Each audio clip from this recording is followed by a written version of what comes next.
ಹಾ ಲಯರೂಪ ನಿವೃತ್ತಿ ಯಾವ್ದಪ್ಪ ಅಂದ್ರ ಮನಸ್ಸ ಏನ್ ಮಾಡ್ತೈತಿ 2 ಅವಸ್ಥೆ ಒಳಗ ಇರ್ತೈತಿ, 1 ಅವಸ್ಥೆ ಒಳಗ ಲಯ ಆಗ್ತೈತಿ. ಯಾವ್ದ ಲಯ ಆಗಿರ್ತದ ಅದು ವಾಪಸ್ ಬರ್ತೈತಿ. ಹೆಂಗಂದ್ರ ಈಗ ನಮ್ ಶರೀರಕ್ಕೆ ಏನ್ ಬರ್ತಾವ್ರಿ? ರೋಗಗಳು ಬರ್ತಾವು ಹೋಗ್ತಾವ್. ಇದಕ್ಕೇನ್ ಹೇಳ್ಬೇಕ್ರಿ? ಲಯರೂಪ ನಿವೃತ್ತಿ. ಮತ್ ಅತ್ಯಂತ ನಿವೃತ್ತಿ ಯಾವುದು?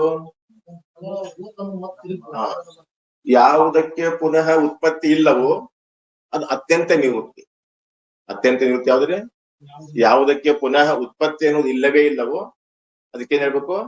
ಅತ್ಯಂತ ನಿವೃತ್ತಿ. ಇದು ಒಮ್ಮೆ ಜ್ಞಾನದಿಂದ ಒಮ್ಮೆ ಅಜ್ಞಾನವು ಕೂಡ ಅಜ್ಞಾನ ನಿವೃತ್ತಿ ಆಯ್ತಪ್ಪ ಅಂತಂದ್ರೆ ಮತ್ ಅಜ್ಞಾನ ನಮಗ ಆವರಣ ಮಾಡೋದಿಲ್ಲ.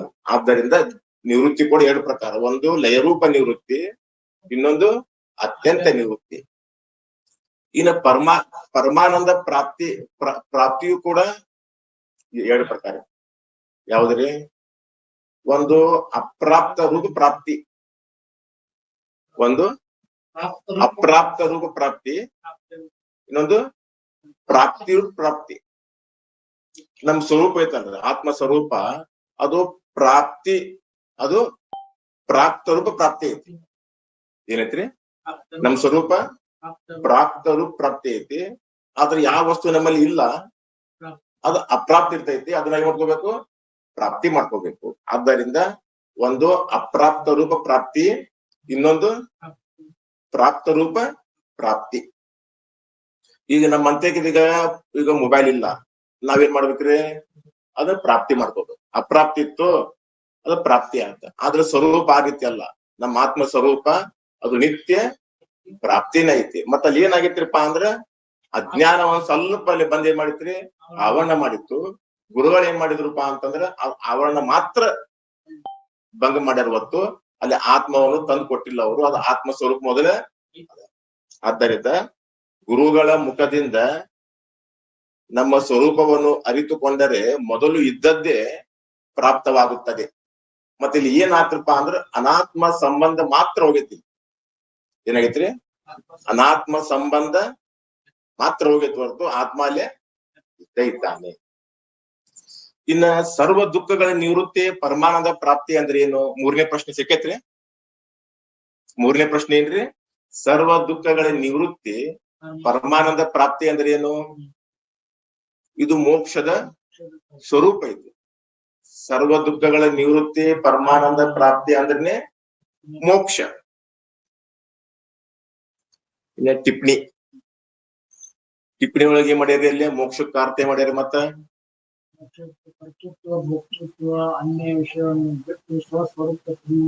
ಮೋಕ್ಷ ಕರ್ತೃತ್ವ ಭೋಕ್ತೃತ್ವವೇ ಮೊದಲಾದ ಅನ್ಯತಾ ಭಾವಗಳನ್ನು ಬಿಟ್ಟು ಸ್ವಸ್ವರೂಪಾವಸ್ಥಿತಿಯಿಂದ ಇರುವುದೇ ಮೋಕ್ಷ. ಅಂದ್ರೆ ಇವು ಕರ್ತೃತ್ವ, ಭೋಕ್ತೃತ್ವ, ಗಮನ, ಆಗಮನ, ಆಮೇಲೆ ಅಹಂ ಸುಖಿ, ಅಹಂ ದುಃಖಿ, ಇವೆಲ್ಲ ಅಂತಃಕರಣ ಧರ್ಮದವು. ಇವೆಲ್ಲವೂ ಅಂತಃಕರಣ ಧರ್ಮದವು. ಆದ ಚಿದಾಭಾಸ ಏನ್ ಮಾಡ್ಯಾನಪ್ಪ ಅಂದ್ರೆ ಅವೆಲ್ಲವನ್ನು ಆತ್ಮನ ಮೇಲೆ ಆರೋಪ ಮಾಡ್ಕೊಂಡ. ಏನ್ ಮಾಡ್ಕೊಂಡ್ರಿ? ಆತ್ಮನ ಮೇಲೆ ಆರೋಪ ಮಾಡ್ಕೊಂಡ.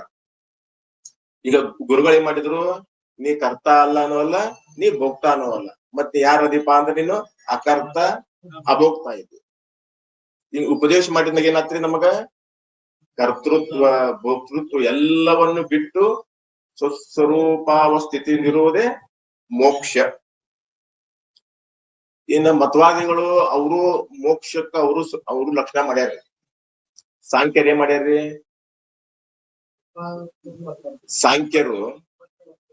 ಸಾಂಖ್ಯ ಕಪಿಲ ಮುನಿ 3 ದುಃಖಗಳ ನಿವೃತ್ತಿಗೆ ಮೋಕ್ಷ ಅಂದ. ಯಾರು? ಕಪಿಲ ಮುನಿ. ಸಾಂಖ್ಯ ಶಾಸ್ತ್ರಕಾರರು 3 ದುಃಖಗಳ ನಿವೃತ್ತಿ ಅಂದ್ರೆ ಆಧ್ಯಾತ್ಮಿಕ ದುಃಖ, ಆದಿ ದೈವಿಕ, ಆದಿ ಭೌತಿಕ, ಅವು 3 ದುಃಖಗಳು ಕಳ್ಕೋರಿ ನಿಮಗೇನಾಕೈತ್ರಿ? ಮೋಕ್ಷ ಆಕತ್ತ ಅಂತ ಹೋಗಿರತ್ತ. ಆದ್ರ ಅವ್ರಿಗೂ ನಮಗೂ ವ್ಯತ್ಯಾಸ ಏನಪ್ಪಾ ಅಂದ್ರ ಅವರು ಕಾರ್ಯ ದುಃಖದ ನಿವೃತ್ತಿಗೆ ಮೋಕ್ಷ ಅಂತಾರ. ನಮ್ದ ಕಾರಣ ಸಹಿತ ಕಾರ್ಯ, ಅಜ್ಞಾನ ಸಹಿತ ದೇಹಾದಿ ಪ್ರಪಂಚದ ನಿವೃತ್ತಿ ನಾವ್ ಹೇಳ್ತೀವಿ. ಅವ್ರೇನ್ ಮಾಡ್ತಾರ್ರಿ? ಬರೀ ಕಾರ್ಯ ದುಃಖದ ನಿವೃತ್ತಿಗೆ ಮೋಕ್ಷ ಆಗ್ತದೆ. ಇನ್ನ ನ್ಯಾಯಶಾಸ್ತ್ರಕಾರರು ಗೌತಮ್ ಗೌತಮ ಮುನಿ 21 ದುಃಖಗಳ ನಿವೃತ್ತಿಗೆನೆ ಮೋಕ್ಷ. 21 ಯಾವ್ಯಾವು? 6 ಇಂದ್ರಿಯಗಳು, 6 ವಿಷಯಗಳು, 6 ಅವುಗಳ ಜ್ಞಾನ, 6 ಮೂರ್ಲೆ 18 ಶರೀರ ಸುಖ ದುಃಖ. ಒಂದು ಶರೀರ ಸುಖ ದುಃಖ 21 ತರದ ದುಃಖದ ನಿವೃತ್ತಿಗೆನೆ ಮೋಕ್ಷ ಅಂತ ಕರೆದ್ರೆ ಯಾರು?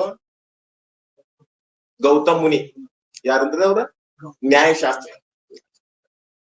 ಇವ್ರು ಹೇಳ್ತಾರ್ರಿ ಕರ್ಮವಾದಿಗಳು ಸ್ವರ್ಗಲೋಕದ ಪ್ರಾಪ್ತಿಗೆ ಮೋಕ್ಷ.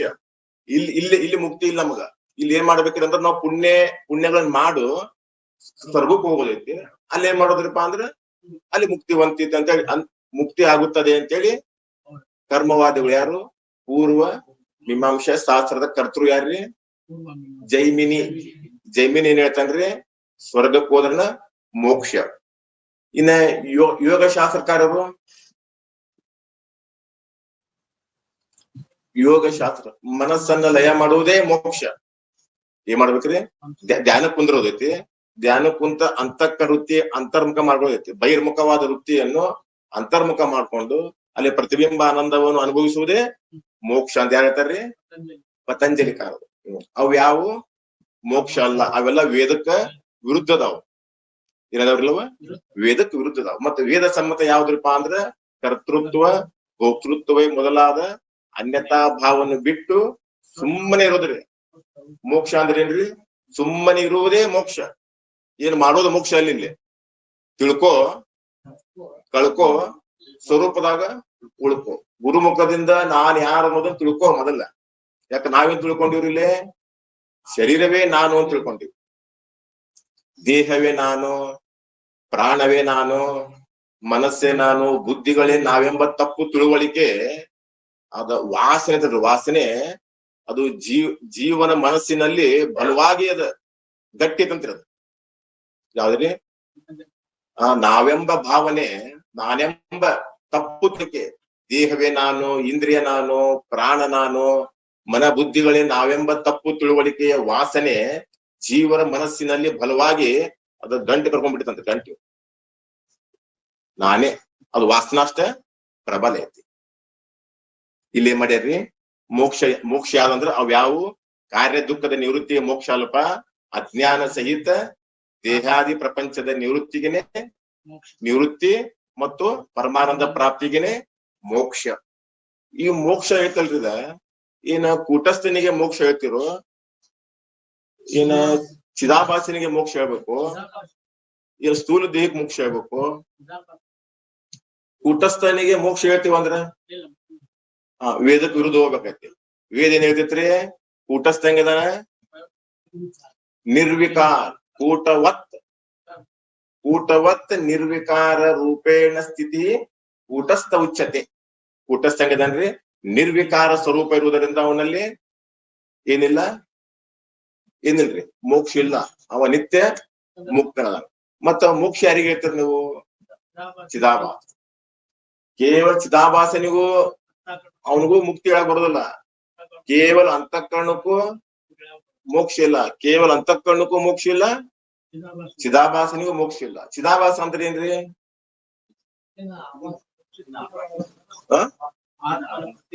ಚೇತನ ಲಕ್ಷಣ ರಹಿತತ್ವೇ ಸತಿ ಚೇತನವತ್ ಅವಭಾಸತಿ ಇತಿ ಚಿದಾಭಾಸ. ಚೇತನ ಲಕ್ಷಣ ರಹಿತತ್ವೇ ಸತಿ ಚೇತನವತ್ ಅವಭಾಸತಿ ಇತಿ ಚಿದಾಭಾಸ. ಕೇವಲ ಚಿದಾಭಾಸನಿಗೂ ಮೋಕ್ಷ ಇಲ್ಲ, ಕೇವಲ ಅಂತಃಕರಣಕ್ಕೂ ಮೋಕ್ಷ ಇಲ್ಲ. ಎರಡು ಕೂಡಿದ್ದ ಅಂತಃಕರಣ ವಿಶಿಷ್ಟ ಚೇತನವೇ ಚಿದಾಭಾಸ ಜೀವ. ಅವನಿಗೆ ಬಂದ ಅವನಿಗೆ ಮೋಕ್ಷ. ಅದು ಮತ್ತ ಅಂದ್ರೆ ವಿಶೇಷ ಭಾಗದಲ್ಲಿ ಸಂಸಾರ ಇಲ್ಲ. ಸಂಸಾರ ಇಲ್ಲತ್ರಿ? ವಿಶೇಷ ಭಾಗದಲ್ಲಿಲ್ಲ, ವಿಶೇಷಣ ಭಾಗದಲ್ಲಿ ಸಂಸಾರ ಇತ್ತು. ವಿಶೇಷಣದಿಂದ ಕೂಡಿದ್ದು ವಿಶಿಷ್ಟ. ವಿಶೇಷಣ ಅಂದ್ರೆ ಇಲ್ಲೇ ವಿಶೇಷ ಯಾವ್ದ್ರಿ? ಕೂಟಸ್ಥ ಚೇತನವೇ ವಿಶೇಷ. ಕೂಟಸ್ಥ ಚೇತನ ಅದು ವಿಶೇಷ ಐತಿ. ಅಲ್ಲಿ ಏನು ಇಲ್ರಿ, ಅಲ್ಲಿ ಕರ್ತಾ ಇಲ್ಲ, ಭೋಗ್ತಾ ಇಲ್ಲ, ಗಮನ ಇಲ್ಲ, ಆಗಮನ ಇಲ್ಲ, ಏನು ಇಲ್ಲ. ನೈವ ಕಿಂಚಿತ್ ಕರೋಮಿ, ಅಲ್ಲಿ ಏನು ಇಲ್ಲ. ಮತ್ತೆ ಎಲ್ಲಿ ಐತ್ರಿಪ್ಪ? ಎಲ್ಲವೂ ವಿಶೇಷಣ ಭಾಗದಲ್ಲಿ ಇದೆ. ವಿಶೇಷಣ ಅಂದ್ರೆ ಅದು ಸಂಸಾರ ಎಲ್ಲಿಪ್ಪ? ಎಲ್ಲವೂ ಅಂತಃಕರಣದಲ್ಲಿನೇ ಐತಿ. ಈ ಚಿದಾಭಾಸ ಏನ್ ಮಾಡ್ಯಾನಪ್ಪ ಅಂದ್ರ ಅಂತಃಕರಣದಾಗ ಕುಡ್ಕೊಂಡ. ನೀವ ವಿಚಾರ ಮಾಡಿ ನೋಡಿದ್ರೆ ಚಿದಾಭಾಸ ನೀವು ಅವನು ಮುಖ್ಯ ಸ್ವರೂಪ ಅದಾನ. ಆದ್ರೆ ಏನ್ ಮಾಡ್ಯಾನವ? ಅಂತಃಕರಣ ಧರ್ಮಿಗಳಲ್ಲಿ ಕೂಡ್ಕೊಂಡು ನಾ ಮಾಡವ, ನಾ ಉಣ್ಣವ, ನಾ ಹೋಗವ, ನಾ ಬರವ ಅಂತ ಅವಂಗ ಏನಾಗೈತ್ರಿ? ತಪ್ಪು ತಿಳಿದನವ. ವಿಶಿಷ್ಟ ಏನು? ಚಿದಾಭಾಸ ಎಲ್ಲಿ ಮಾಡ್ಯಾನ? ಅಂತಃಕರಣದಾಗ ಕೂಡ್ಕೊಂಡ್ಬಿಟ್ಟನವ. ಯಾಕ್ರೆ ಅವ್ ಕೂಡ್ಕೊಂಡ. ಅದಕ್ಕ ಒಂದ ಅಂತಃಕರಣ ಜ್ಞಾನಿಗಳಿಗೆ ಉಪಾಧಿಯಾಗಿರುತ್ತದೆ, ಅಜ್ಞಾನಿಗಳಿಗೆ ವಿಶೇಷಣ ಆಗಿರುತ್ತದೆ. ಯಾಕ ಉಪಾಧಿ ಏನದಲ್ಲ, ಅದು ಉಪಾಧಿ ಕೂಡ್ಕೊಂಡಿರಂಗಿಲ್ಲ. ಸ್ವರೂಪೇ ಅಪ್ರವಿಷ್ಟತ್ವೇ ಸತಿ ಇತರ ಪದಾರ್ಥ ವ್ಯಾವರ್ತಕತ್ವಂ ಉಪಾಧಿತ್ವಂ. ಉಪಾಧಿ ಯಾವಾಗಲೂ ಟಚ್ ಇರುವುದಿಲ್ಲ, ಅದು ಅನ್ಟಚ್ ಇರ್ತೈತಿ. ಮತ್ತೊಂದ್ ಯಾವ್ದ್ರಿ? ವಿಶೇಷಣ. ವಿಶೇಷಣ ಅದೇನದ? ಸ್ವರೂಪೇ ಪ್ರವಿಷ್ಟತ್ವೇ ಸತಿ ಅದ. ಅದು ಸ್ವರೂಪದಾಗ ಕುಡ್ಕೊಂಡಿರ್ತೈತಿ. ಅಂದ್ರ ಅಂತಃಕರಣದಾಗ ಕುಡ್ಕೊಂಡಿರ್ತದೆ. ಸ್ವರೂಪೇ ಪ್ರವಿಷ್ಟತ್ವೇ ಸತಿ ಇತರ ಪದಾರ್ಥ ವ್ಯಾವರ್ತಕಂ ವಿಶೇಷಣತ್ವಂ. ವಿಶೇಷಣ ಟಚಿಂಗ್ ಇರ್ತೈತಿ, ಉಪಾಧಿ. ಈಗ ನೋಡ್ರಿ, ಇಲ್ಲಿ ಒಂದ ಅಂತಃಕರಣದಾಗ ಕೂಟಸ್ಥನೋದನ್ನ, ಚಿದಾಭಾಸನ ಇಬ್ರು ಇಲ್ಲೇ ಅದ. ಆದ್ರೆ ಇಬ್ರು ಇಲ್ಲೇ ಇದ್ರು ಕೂಡ ವ್ಯತ್ಯಾಸ ಏನ್ರಿ ಇಬ್ಬರಿಗೂ? ಕೂಡ್ಕೊಂಡಿಲ್ಲ. ಇಷ್ಟ ಒಬ್ಬವ ಇದ್ರಾಗ ಕೂಟಸ್ಥನೋದಾನ, ಇನ್ನೊಬ್ಬವ ಪ್ರಮಾತ ರೂಪ ಜೀವನೋದಾನ. ಆದ್ರೆ ಜೀವ ಏನ್ ಮಾಡ್ಯಾನ್ರಿ? ಅಂತಃಕರಣದಾಗ ಕುಡ್ಕೊಂಡಾನ. ಯಾಕಂದ್ರ ಅವಂಗ ಕುಡ್ಕೊಳ್ಳುವಂತ ಒಂದ್ ಅಭ್ಯಾಸ ಐತ್ರಿ ಅವ್. ಯಾಕ್ರಿ? ಯಾವ್ದೇ ವಸ್ತು ನೋಡ್ದ ಅಂದ್ರ ಅವ ಅದ್ರ ಕುಡ್ಕೊಂಡ ಬಿಡ್ತಾನ. ಶಬ್ದ, ಸ್ಪರ್ಶ, ರೂಪ, ರಸಗಂಧ ಪಂಚ ವಿಷಯಗಳು ಅವ್ ನೋಡಿದ ಅಂದ್ರೆ ಸಾಕು ಕುಡ್ಕೊಂತಾನ. ಆದ್ರ ಕೂಟಸ್ಥ ಚೇತನ ಅವನು ಅಲ್ಲಿ ಅದಾನ, ಅದ್ರ ಅನ್ಟಚ್, ಅದು ಕುಡ್ಕೊಂಡಿಲ್ಲ. ಹೆಂಗಂದ್ರೆ ಈಗ ನಾವೇನ್ ಪ್ರಸಾದ ಈಗೇನ ಪಲಾವ್ ಉಂತೀವಲ್ರಿ, ಕೈ ಎಲ್ಲ ಎಣ್ಣೆ ಎಲ್ಲ ಏನ್ತಿದ್ರೆ ಕೈಗೆ ಎತ್ಕೊಂಡಿರ್ತೇವೆ. ಅದ್ ನಾಲ್ಗಿಗೆ ಹಂಗ ಕೂಟಸ್ಥ ಹೆಂಗ ಅದಾನಪ್ಪ, ನಾಲ್ಗಿದ್ದಂಗ ಅದಾನವ. ಬಟ್ ಅಲ್ಲೇ ಅದಾನ, ಅದ್ ಅನ್ಟಚ್ ಅದ. ನೀವು ಅಂಟ್ಕೊಂತಾನೆ ಚಿದಾಭಾಸ. ಇನ್ನ ಮೋಕ್ಷ ಯಾವುದರಿಂದ ಆಗುತ್ತದೆ? 4ನೇ ಪ್ರಶ್ನೆ ಯಾವ್ದ್ರಿ? ಮೋಕ್ಷ. ಈಗ ನಮ್ ಮೋಕ್ಷ ಆಗ್ಬೇಕಲ್ರಿ ಗುರುಗಳ? ಮೋಕ್ಷವು ಬ್ರಹ್ಮಜ್ಞಾನದಿಂದ ಆಗುತ್ತದೆ. ಇದರಿಂದ ಆಕತ್ರಿ ಬ್ರಹ್ಮಜ್ಞಾನ. ಯಾಕಂದ್ರ ಬ್ರಹ್ಮಜ್ಞಾನದಿಂದ ಯಾಕೆ ಆಕೈತದ? ಯಾವುದರ ಅಜ್ಞಾನದಿಂದ ಯಾವುದು ಉತ್ಪತ್ತಿ ಆಗಿರುವುದೋ, ಯಾವುದರ ಅಜ್ಞಾನದಿಂದ ಯಾವುದು ಉತ್ಪತ್ತಿ ಆಗಿರುವುದು ಅದು ಅದರ ಜ್ಞಾನದಲ್ಲೇ ನಿವೃತ್ತಿ ಆಗೈತೆ ಅಂತ ಕಾಯ್ದೆ ಇಟ್ಪ. ಇಲ್ಲಿ ನೀ ಕಾಯ್ದೆ ಬಿಟ್ಟು ಹೋಗ್ಬೇಡ್ರಿ. ಕಾಯ್ದೆ ಬಿಟ್ಟು ಹೋದ್ರ ಊರ್ ಮುಟ್ಟೋದಿಲ್ಲ. ಹಳಿ ಹಿಡಿದು ಹೋದ್ರನ ಟ್ರೈನ್ ಊರ್ ಮುಟ್ತೈತಿ. ಹಳಿ ಬೀಳ್ತಂದ್ರ ಹಂಗ ಇಲ್ಲಿ ಏನ್ ಮಾಡ್ಯಾರ ಅವ್ರು? ಯಾವುದರ ಅಜ್ಞಾನದಿಂದ ಯಾವುದು ಉತ್ಪತ್ತಿ ಆಗಿರುವುದು ಅಂದ್ರೆ, ಯಾವುದರ ಅಜ್ಞಾನದಿಂದ ಅಂದ್ರೆ ನಮ್ಮ ಆತ್ಮ ಸ್ವರೂಪದ ಅಜ್ಞಾನದಿಂದ ಈ ದೇಹ ಪ್ರಪಂಚ ಉತ್ಪತ್ತಿ ಆಗಿದೆ. ಮತ್ ಇದು ಹೋಗ್ಬೇಕಾದ್ರೆ ಏನ್ ಮಾಡ್ಬೇಕು? ಈ ಕರ್ಮ ಮಾಡ್ತೀನಿ, ಈ ಉಪಾಸನ ಮಾಡ್ತೀನಿ ಅಂತ ಅದರಿಂದ ಅದು ಹೋಗೋದಿಲ್ಲ. ಅದಕ್ಕೇನ್ ಬೇಕ್ರಿ? ಬ್ರಹ್ಮ ಜ್ಞಾನವೇ ಬೇಕ. ಅದು ಯಾವುದರ ಅಜ್ಞಾನದಿಂದ ಯಾವ್ದು ಹುಟ್ಟೈತಿ ಅದು ಅದರ ಜ್ಞಾನದಲ್ಲೇ ನಿವೃತ್ತಿ ಆಗುತ್ತದೆ. ಈಗ ಹಗ್ಗದ ಅಜ್ಞಾನದಿಂದ ಸರ್ಪ ಉತ್ಪತ್ತಿ ಆಗೈತಿ. ರಜ್ಜುವಿನ ಅಜ್ಞಾನದಿಂದ ಸರ್ಪ ಹುಟ್ಟೈತಪ್ಪ ಅಂದ್ಮೇಲೆ ಮತ್ ಆ ಸರ್ಪ ಹೋಗ್ಬೇಕಾದ್ರೆ ಏನ್ ಮಾಡ್ಬೇಕ್ರಿ?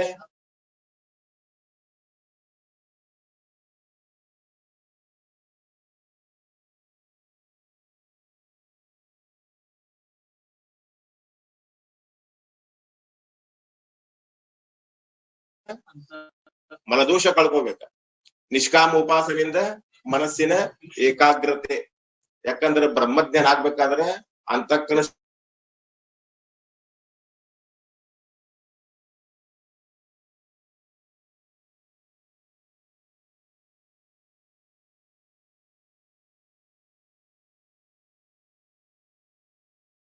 ನಾವೇನ್ ಮಾಡ್ಕೋಬೇಕಪ್ಪ ಅಂತಂದ್ರ ಮನದೋಷ ಮತ್ತು ವಿಕ್ಷೇಪ ದೋಷವನ್ನು ಕಳ್ಕೊಳ್ಬೇಕು. ಇಷ್ಟದ ಕೆಲಸನೇ.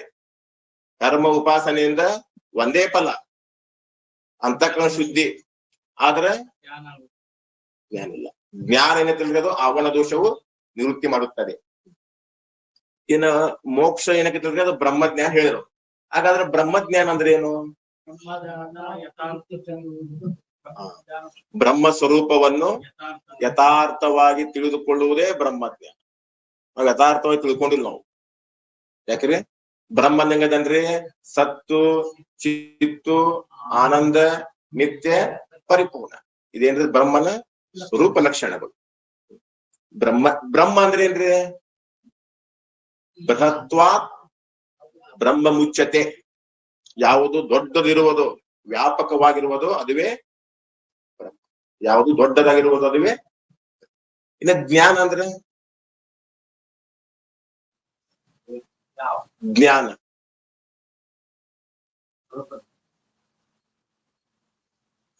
ಜೀವ ಬ್ರಹ್ಮರ ಅಭೇದ ಗೋಚರಂ ಜ್ಞಾನ. ಮರಿಬಾರ್ದ್ರಿ ಇದ. ಇವೆಲ್ಲ ABCD ಇವ. ABCDನ ಗೊತ್ತಿಲ್ಲ ಅಂದ್ರ ಮುಂದೆ ನಾವು ಫಸ್ಟ್ ಸ್ಟ್ಯಾಂಡ್ ಸೆಕೆಂಡ್ ಸ್ಟ್ಯಾಂಡ್ ಹೋಗಕ್ಕಾಗಲ್ಲ. ಅದನ್ನ ಮರ್ತ್ ಬಿಟ್ರೆ ನೀವು. ಜ್ಞಾನ ಅಂದ್ಕೊಳ್ಳೇನ ಜೀವ ಬ್ರಹ್ಮರ ಅಭೇದ ದರ್ಶನಂ ಜ್ಞಾನಂ. ಈ ಅಭೇದ ದರ್ಶನ ಜ್ಞಾನದಿಂದಲೇ ಅಸತ್ವ ಆಪಾನಾಪಾದ ಕಾರಣವು ನಿವೃತ್ತಿ ಆಗುತ್ತದೆ. ಜೀವ ಬ್ರಹ್ಮರ ಅಭೇದ ದರ್ಶನ ಜ್ಞಾನದಿಂದಲೇ ಏನಾಕೈತ್ರಿ? ಆಪಾನಾಪಾದಕ ನಿವೃತ್ತಿ ಆಕೈತಿ. ಜ್ಞಾನ ಮರಿಬಾರ್ದ್ರಿ. ಜ್ಞಾನ ಅಂದ್ರೆ ಏನು? ಜೀವ ಬ್ರಹ್ಮದ ಅಭೇದ ದರ್ಶನಂ ಜ್ಞಾನಂ. ಇನ್ನ ಬ್ರಹ್ಮಜ್ಞಾನ ಎಷ್ಟು ಪ್ರಕಾರವಾಗಿದೆ? ಒಂದು ಪರೋಕ್ಷ ಬ್ರಹ್ಮಜ್ಞಾನ, ಇನ್ನೊಂದು ಪರೋಕ್ಷ ಬ್ರಹ್ಮಜ್ಞಾನ ಅಂದ್ರೆ. ಇನ್ನ ಪರೋಕ್ಷ ಬ್ರಹ್ಮಜ್ಞಾನ ಅಂದ್ರೆ ಏನ್ರಿ? ಸತ್ತು, ಚಿತ್ತು, ಆನಂದ ಸ್ವರೂಪವಾದ ಬ್ರಹ್ಮವು ಇದೆ,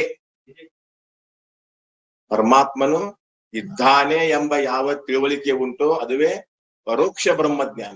ಪರಮಾತ್ಮ ಅದಾನಪ್ಪ. ಯಾಕ್ರೆ? ಪರಮಾತ್ಮನು ಇದ್ದಾನೆ. ಯಾಕ್ರೆ? ಪರಮಾತ್ಮನು ಇದ್ದಾನೆ ಅನ್ನೋದೇನಿದು? ಪರೋಕ್ಷ ಬ್ರಹ್ಮಜ್ಞಾನ. ಇನ್ನು 8ನೇ ಪ್ರಶ್ನೆ. ಇನ್ನ ಪರೋಕ್ಷ ಬ್ರಹ್ಮಜ್ಞಾನ ಯಾವ್ದ್ರಿಂದ ಆಕೈತ್ರಿ?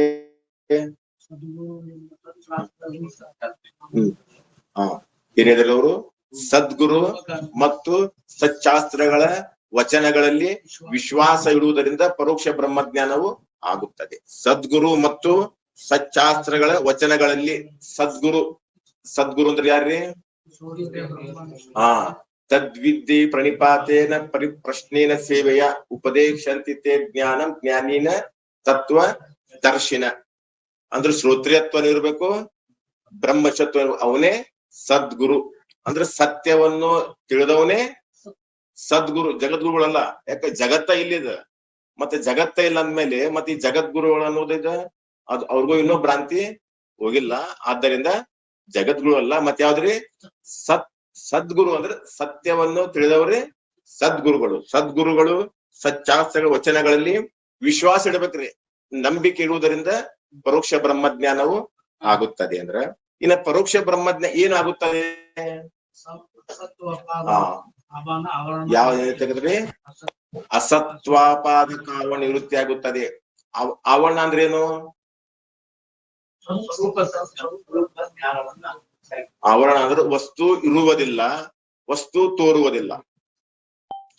ಏನಂದ್ರೆ ಅಸ್ಥಿ ಬಾತಿ ವಸ್ತು ಮೇ ಅಸ್ಥಿ ಬಾತಿ ವಸ್ತು ಮೇ ನಾಸ್ತಿ ನ ಪ್ರತೀತಿ ಇತಿ ವ್ಯವಹಾರೇತು ಆವರಣ. ಪರಮಾತ್ಮ ಇದ್ದಾನ, ಪರಮಾತ್ಮ ತೋರ್ತಾನ ಅನ್ನುವಂತ ವಸ್ತುವಿನಲ್ಲಿ ಪರಮಾತ್ಮನೇ ಇಲ್ಲ, ಪರಮಾತ್ಮನು ಇಲ್ಲ, ಪರಮಾತ್ಮ ತೋರುವುದಿಲ್ಲ.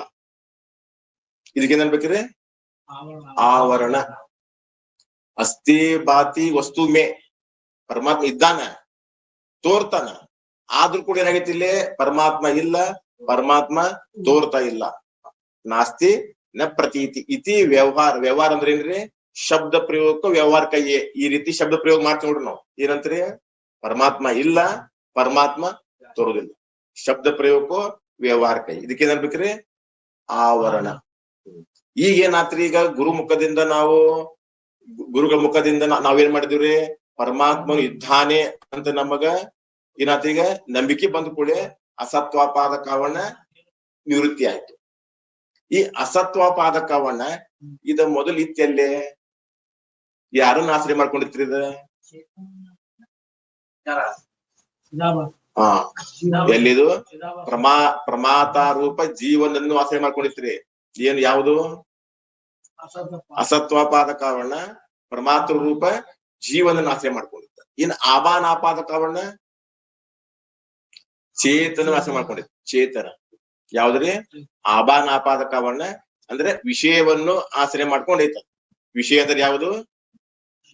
ಜೀವ ಬ್ರಹ್ಮರ ಏಕತ್ವ ಅನ್ನುವಂತ ವಿಷಯವನ್ನು ಆಶ್ರಯ ಮಾಡಿಕೊಂಡು ಆಬಾನಾಪಾದಕವನ್ನ ಐತಿ. ಆ ಏಕತ್ವದ ಜ್ಞಾನ ಆಯ್ತಪ್ಪ ಅಂದ್ರ ಅದು ನಿವೃತ್ತಿ ಆಕೈತಿ. ಯಾವುದು? ಆಬಾನಾಪಾದಕ. ಈಗೇನಾತ್ರಿ? ಈಗ ಪರೋಕ್ಷ ಬ್ರಹ್ಮಜ್ಞಾನ ಏನ್ ಆಕೈತಪ್ಪ ಅಂದ್ರ ಒಂದ್ ಆವರಣ ನಿವೃತ್ತಿ ಆಕೈತಿ. ಒಂದ ಆವರಣ ಯಾವ್ದ್ರದ? ಅಸತ್ವಾಪಾದಕ ಆವರಣ. ಇನ್ನ ಪರೋಕ್ಷ ಬ್ರಹ್ಮಜ್ಞಾನವು ಯಾವಾಗ ಪೂರ್ಣವಾಗುತ್ತದೆ?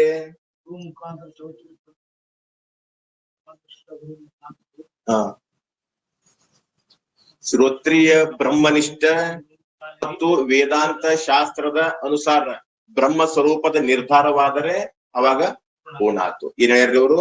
ಪರೋಕ್ಷ ಬ್ರಹ್ಮಜ್ಞಾನವು ಗುರು ಮತ್ತು ವೇದಾಂತ ಶಾಸ್ತ್ರದ ಅನುಸಾರ. ಗುರು ಏನ್ ಹೇಳ್ಯಾರಪ್ಪ ಅಂದ್ಮೇಲೆ ಅದು ಸತ್ಯವೇ. ಮತ್ತು ವೇದಾಂತ ಶಾಸ್ತ್ರ ಅಂದ್ರೆ ಏನ್ರಿ? ಪ್ರಸ್ಥಾನತ್ರಯಗಳು ತಗೋರಿ, 4 ಮಹಾವಾಕ್ಯಗಳನ್ನ ತಗೋರಿ. ಅವ್ ಏನ್ ಮಾಡ್ತಾವ್ರಿ? ಅವ್ ಹೇಳ್ಯಾವಂದ್ಮೇಲೆ ಸತ್ಯವೇ. ಬ್ರಹ್ಮ ಸ್ವರೂಪದ ನಿರ್ಧಾರವಾದ್ರೆ ಅವ ಪೂರ್ಣ ಆಕೈತ. ಈಗ ಪರೋಕ್ಷ ಬ್ರಹ್ಮಜ್ಞಾನ ಅಂದ್ರಲ್ಲ ಅವರು, ಈ ಪರೋಕ್ಷ ಬ್ರಹ್ಮಜ್ಞಾನ ನಮ್ಗೆ ಆಗ್ಬೇಕಾದ್ರೆ ಗುರುಗಳು ಏನ್ ಮಾಡ್ತಾರ್ರಿ? ಮೊದಲ ಅವಾಂತರ ವಾಕ್ಯ ಉಪದೇಶ ಮಾಡ್ತಾರ್ರಿ. ಅವಾಂತರ ವಾಕ್ಯದಿಂದ ಪರೋಕ್ಷ ಬ್ರಹ್ಮಜ್ಞಾನವಾಗುತ್ತದೆ. ಯಾಕ್ರೆ? ಅವಾಂತರ ವಾಕ್ಯದಿಂದ ಪರೋಕ್ಷ ಬ್ರಹ್ಮಜ್ಞಾನ ಆಕೈತಿ ಹೊರತು ಅಪರೋಕ್ಷ ಆಗೋದಿಲ್ಲ. ಯಾಕಂತಂದ್ರ ಅವಾಂತರ ವಾಕ್ಯ ಅಂದ್ರೆ ಏನ್ರಿ? ಕೇವಲ ಜೀವನ ಸ್ವರೂಪವೇ ಆಗಲಿ, ಕೇವಲ ಪರಮಾತ್ಮನ ಸ್ವರೂಪವೇ ಆಗಲಿ, ಭಿನ್ನ ಭಿನ್ನವಾಗಿ ಬೋಧಿಸುವ ವಾಕ್ಯಗಳಿಗೆ ಅವಾಂತರ ವಾಕ್ಯ. ಕೇವಲ ಪರಮಾತ್ಮಂದರ ಇಲ್ಲ ಈ ಜೀವಾತ್ಮಂದರ. ಹೆಂಗ್ರಿ ಪರಮಾತ್ಮಂದ ಅಂದ್ರ? ಸತ್ಯಂ ಜ್ಞಾನಂ ಅನಂತಂ ಬ್ರಹ್ಮ. ಪರಮಾತ್ಮ ಹೆಂಗದಾನ ಅಂದ್ರ ಸತ್ತು ಚಿತ್ತು ಆನಂದ ನಿತ್ಯ ಪೂರ್ಣನಾಗಿದ್ದಾನೆ ಇದ್ದಾನೆ. ಇಷ್ಟ ರೀ. ಮತ್ ಇಲ್ಲೂ ಕೂಡ ಏನ್ ಮಾಡೇನ್ರಿ? ಇಲ್ಲೂ ಒಬ್ಬ ಏಷ ರುದ್ಯಂತರ್ ಜ್ಯೋತಿರ್ ಪುರುಷ. ಇಲ್ಲೂ ಕೂಡ ಒಳಗಡೆ ಜ್ಯೋತಿ ಪುರುಷನಾದ ಒಬ್ಬ ಪುರುಷನು ಇದ್ದಾನೆ. ಇಲ್ಲೂ ಇದ್ದಾನೆ, ಹೊರಗಡೆ ಇದ್ದಾನೆ ಅಂತ ಇಷ್ಟ ಯಾವ್ದ್ರಿಂದ? ಅವಾಂತರ ವಾಕ್ಯಗಳು ಇದ್ದಾನೆ ಅಂತ ಅಷ್ಟ ಉಪದೇಶ ಮಾಡ್ತಾವ ಹೊರತು ನೀನೇ ಇದ್ದಿ ಅಂತೇಳಿ ಉಪದೇಶ ಮಾಡೋದಿಲ್ಲ. ಇದರಿಂದ ಏನಾಕೈತ್ರಪ್ಪ ಅಂದ್ರ ಅಸತ್ವಾಪಾದಕವನ್ನ ಮಾತ್ರ ನಿವೃತ್ತಿ ಆಕೈತಿ. ಅದ್ರ ಆಪಾನಾಪಾದಕವನ್ನ ನಿವೃತ್ತಿ ಆಗೋದಿಲ್ಲ. ಅದು ನಿವೃತ್ತಿ ಆಗ್ಬೇಕಾದ್ರೆ ಅಪರೋಕ್ಷ ಬ್ರಹ್ಮಜ್ಞಾನನೇ ನಿವೃತ್ತಿ ಆಕೈತಿ. ಇನ್ನ ಮುಂದೆ ಏನ್ ಮಾಡ್ತಾರ್ರಿ ಅಂದ್ರ ಅವ್ರ, ಈಗ ಇಲ್ಲಿವರೆಗೂ ಈಗ ಪರೋಕ್ಷ ಮುಗಿತ. ಇದ ನಾಳೆ ಏನ್ ಮಾಡೋಣ್ರಿಪ್ಪ ಅಂದ್ರ ಅಪರೋಕ್ಷ ಬ್ರಹ್ಮಜ್ಞಾನ. ಈಗ ಏನೇ ಹೇಳಿದ್ರಪ್ಪ ಅಂತಂದ್ರ ಗುರುಗಳು ನಮಗ ಪುರುಷಾರ್ಥ ಅಂದ್ರೆ ಏನು ಅನ್ನೋದನ್ನ ಹೇಳಿದ್ರು. ಮತ್ತ ಸರ್ವ ಪುರುಷರಿಗೆ ಯಾವ್ದ್ರ ಇಚ್ಛೆ ಆಗುತ್ತದೆ ಅದುವೇ ಪುರುಷಾರ್ಥ ಅಂದ್ರೇನು. ಮತ್ತೆ ಸರ್ವ ಪುರುಷರಿಗೆ ಯಾವ್ದು ಇಚ್ಛೆ ಆಕೈತ್ರಿಪಾ ಅಂತಂದ್ರ ಸಮಸ್ತ ದುಃಖಗಳ ನಿವೃತ್ತಿ, ಪರಮಾನಂದದ ಪ್ರಾಪ್ತಿ ಇಚ್ಛೆನೇ ಆಗತ್ತಪ್ಪ ಅಂತಂದ್ರು. ಹಿಂಗ ಸಮಸ್ತ ದುಃಖಗಳ ನಿವೃತ್ತಿ, ಪರಮಾನಂದ ಪ್ರಾಪ್ತಿ ಅಂದ್ರೆ ಏನಪ್ಪಾ ಅಂದ್ರ ಇದು ಮೋಕ್ಷದ ಸ್ವರೂಪ ಆಯ್ತು ನೋಡಪಾ ಅಂದ್ರು. ಇನ್ನ ಮೋಕ್ಷ ಯಾವ್ದ್ರಿಂದ ಆಕೈತ್ರಿಪಾ ಅಂದ್ರ ಮೋಕ್ಷವು ಬ್ರಹ್ಮಜ್ಞಾನದಲ್ಲೇ ಆಗುತ್ತದೆ ಅಂತಂದ್ರ. ಮತ್ತೆ ಬ್ರಹ್ಮಜ್ಞಾನ ಅಂದ್ರೆ ಏನ್ರಿ ಅಂತ ಕೇಳಿದ್ರು, ಬ್ರಹ್ಮ ಸ್ವರೂಪವನ್ನು ಯಥಾರ್ಥವಾಗಿ ಇದ್ದಕ್ಕಿದ್ದಂಗ ಅಲ್ಲಿ ವಸ್ತು ಹೆಂಗೈತೆ ಹಂಗ ತಿಳ್ಕೊಬೇಕ. ಇಲ್ಲಿ ವಸ್ತು ಇರೋದು ಒಂದು, ನಾವು ತಿಳ್ಕೊಂಡೋದು ಒಂದು ಅಂದ್ರೆ ಅದು ಬ್ರಹ್ಮಜ್ಞಾನ ಆಕೈತಿ. ಬ್ರಹ್ಮಜ್ಞಾನ ಅಲ್ಲ, ಅದು ಬ್ರಹ್ಮಜ್ಞಾನ ಆಕೈತಿಪಾ ಅಂತಂದ್ರ ಅದಕ್ಕ ಬ್ರಹ್ಮ ಸ್ವರೂಪವನ್ನು ಯಥಾರ್ಥವಾಗಿ ತಿಳಿದುಕೊಳ್ಳುವುದೇ ಬ್ರಹ್ಮಜ್ಞಾನ ಅಂದ್ರ. ಆ ಬ್ರಹ್ಮಜ್ಞಾನವು ಕೂಡ 2 ಪ್ರಕಾರ ಮಾಡಿದ್ರು. ಒಂದು ಪರೋಕ್ಷವೆಂತಲೂ, ಒಂದು ಅಪರೋಕ್ಷವೆಂತಲೂ ಅಂತ ಮಾಡಿದ್ರು. ಇನ್ನು ಪರೋಕ್ಷ ಬ್ರಹ್ಮಜ್ಞಾನ ಅಂದ್ರೆ ಏನು? ಸತ್ತು ಚಿತ್ತು ಆನಂದ ಸ್ವರೂಪನಾದ ಪರಮಾತ್ಮನು ಇದ್ದಾನೆ. ಗುರುಗಳ ಇದ್ದಾನೆ ಅಂತ ಏನು ಉಪದೇಶ ಮಾಡಿದ್ರಲ್ಲ, ಇದ್ದಾನೆ ಅಂತ ಉಪದೇಶ ಮಾಡಿದಾಗ ನಮಗೇನಾತ್ರಿ ಪರೋಕ್ಷ ಬ್ರಹ್ಮಜ್ಞಾನ ಆತ. ಈ ಪರೋಕ್ಷ ಬ್ರಹ್ಮಜ್ಞಾನಕ್ಕೂ ಅಪರೋಕ್ಷ ಬ್ರಹ್ಮಜ್ಞಾನಕ್ಕೂ ವ್ಯತ್ಯಾಸ ಏನಪ್ಪಾ ಅಂದ್ರ ಪರೋಕ್ಷ ಬ್ರಹ್ಮಜ್ಞಾನ ಐತಲ್ಲ ಅದು ವಸ್ತು ದೂರ ಇರ್ತೈತಿ. ಅಂದ್ರ ವ್ಯವಹಿತ ಏನಿರ್ತ್ರಿ ವ್ಯವಹಿತ ಅಂದ್ರ ದೂರ ಮತ್ತ ಅಂದ್ರ ಸಮೀಪ. ಹಿಂಗ ದೂರ ಇರೋ ವಸ್ತು ನಮ್ಗೆ ಏನಾಕೈತ್ರ ಅದ ಪರೋಕ್ಷ ಬ್ರಹ್ಮಜ್ಞಾನವೇ. ಯಾಕಂದ್ರ ವೃತ್ತಿ ಅವ್ರು ಲಕ್ಷಣ ಮಾಡ್ಯಾರ ಅವ್ರ ಅಂತಂದ್ರ ಇಂದ್ರಿಯಾರ್ಥ ಸನ್ನಿಕರ್ಷ ಜ್ಞಾನ ಪ್ರತ್ಯಕ್ಷ. ಇಂದ್ರಿಯಕ್ಕೂ ಅರ್ಥ ಅಂದ್ರ ವಿಷಯಕ್ಕೂ ಸಂಬಂಧ ಆಗ್ಬೇಕ್ರಿ. ಸಂಬಂಧ ಆದ್ರನ ಪ್ರತ್ಯಕ್ಷ ಅನ್ಬೇಕ. ಮತ್ ವಸ್ತು ದೂರ ಇತ್ತಪಾ ಅಂತಂದ್ರ ಮತ್ತೆ ಈ ಇಂದ್ರಿಯಕ್ಕ ವಿಷಯ ಪ್ರತ್ಯಕ್ಷ ಆಗಿಲ್ಲ. ಇಂದ್ರಿಯಾರ್ಥ ಸನ್ನಿಕರ್ಷ ಜ್ಞಾನ ಪ್ರತ್ಯಕ್ಷ. ಇದು ವೇದಾಂತಿಗ ಇದು ವೇದಾಂತಿಗ ಲಕ್ಷಣ ಅಲ್ಲ, ಇದು ನ್ಯಾಯಶಾಸ್ತ್ರ ಲಕ್ಷಣ ಇದೆ. ನಾವು ಪ್ರತ್ಯಕ್ಷ ಅಂತ ಎದಕ್ ಕರಿತೀವ ಅಂತಂದ್ರ ವೃತ್ತಿ ಅವಚ್ಛಿನ್ನ ಚೇತನ ವಿಷಯಾವಚ್ಛಿನ್ನ ಚೇತನ ಸ ಐಕ್ಯಂ ಪ್ರತ್ಯಕ್ಷ. ಇದು ಯಾವ್ದ್ರದ ಇದು ನಮ್ದಿದ. ಆದ್ರ ನಾ ಆಗಲಿ ಹೇಳಿದಲ್ಲ ಅದು ನಮ್ದಲ್ಲ, ಅದು ಬೇರೆಯವ್ರದ ಅದ. ಏನದ ಇಂದ್ರಿಯಾರ್ಥ ಸನ್ನಿಕರ್ಷ ಜ್ಞಾನಂ ಪ್ರತ್ಯಕ್ಷ ಅಂತೀವಲ್ಲ ಅದು ವೇದಾಂತಿ ಲಕ್ಷಣ ಅಲ್ಲ. ಮತ್ ವೇದಾಂತಿ ಲಕ್ಷಣ ಯಾವ್ದಪ್ಪಾ ಅಂದ್ರ ವೃತ್ತಿ ಅವಚ್ಛಿನ್ನ ಚೇತನ ವಿಷಯಾವಚ್ಛಿನ್ನ ಚೇತನ ಸ ಐಕ್ಯಂ ಪ್ರತ್ಯಕ್ಷಂ. ಇದು ವೇದಾಂತಿಗಳ ಲಕ್ಷಣ. ಆಮೇಲೆ ಪರೋಕ್ಷ ಬ್ರಹ್ಮಜ್ಞಾನ ಯಾವ್ದ್ರಿಂದ ಆಕೈತಪ್ಪ ಅಂತಂದ್ರ ಸದ್ಗುರು ಮತ್ತು ಸಚ್ಚಾಸ್ತ್ರಗಳ ವಚನಗಳಲ್ಲಿ ನಂಬಿಕೆ ವಿಶ್ವಾಸ ಭಕ್ತಿ ಇಡುವುದರಿಂದ ಪರೋಕ್ಷ ಬ್ರಹ್ಮಜ್ಞಾನವು ಆಗುತ್ತದೆ. ಅಂದ್ರೆ ಮತ್ ಆ ಪರೋಕ್ಷ ಬ್ರಹ್ಮಜ್ಞಾನ ಆದ ತಕ್ಷಣ ಏನಾಕೈತಪ್ಪ ಅಂದ್ರ ಅಸತ್ವಾಪಾದ ಕವರ್ಣವು ದೂರವಾಗುತ್ತದೆ. ಪರಮಾತ್ಮನು ಇಲ್ಲವೇ ಇಲ್ಲ ಅಂತ ನಮಗೇನು ಮೊದಲು ಅವಣ್ಣಾಗಿತ್ತು. ಎಲ್ಲಿರಿ ಚಿದಾಭಾಸನಿಗೆ ಏನ್ ಅವಣ್ಣಾಗಿತ್ತು. ಗುರುಗಳಿಗೆ ಮಾಡಿದ್ರು ಪರಮಾತ್ಮನು ಇದ್ದಾನೆ ಅಂತ ಉಪದೇಶ ಮಾಡಿದ್ಮೇಲೆ ಅವಾಗೇನಾಯ್ತು ಅಸತ್ವಾಪಾದ ಕಾವಣ ನಿವೃತ್ತಿ. ಮತ್ ಇದಕ್ಕ ಅವಧಿ ಏನ್ರಿ ಇದ ಪೂರ್ಣ ಯಾವಾಗ ಆಕೈತಪ್ಪ ಅಂದ್ರ ಪರೋಕ್ಷ ಬ್ರಹ್ಮಜ್ಞಾನವು ಸದ್ಗುರು ಅಂದ್ರೆ ಶ್ರೋತ್ರಿಯ ಬ್ರಹ್ಮನಿಷ್ಠ ಮತ್ತು ವೇದಾಂತ ಶಾಸ್ತ್ರದ ಅನುಸಾರವಾಗಿ ಬ್ರಹ್ಮ ಸ್ವರೂಪದ ನಿರ್ಧಾರ ಅದ ನಿಶ್ಚಯ ಆಯ್ತಪ್ಪ ಅಂದ್ರ ಪರೋಕ್ಷ ಬ್ರಹ್ಮಜ್ಞಾನ ಆಗಿದೆ. ಈಗ ನಮ್ಗೆಲ್ಲ ಏನಾಗೈತಪ್ಪ ಅಂದ್ರೆ ಪರೋಕ್ಷ ಬ್ರಹ್ಮಜ್ಞಾನ ಆಗಿದೆ.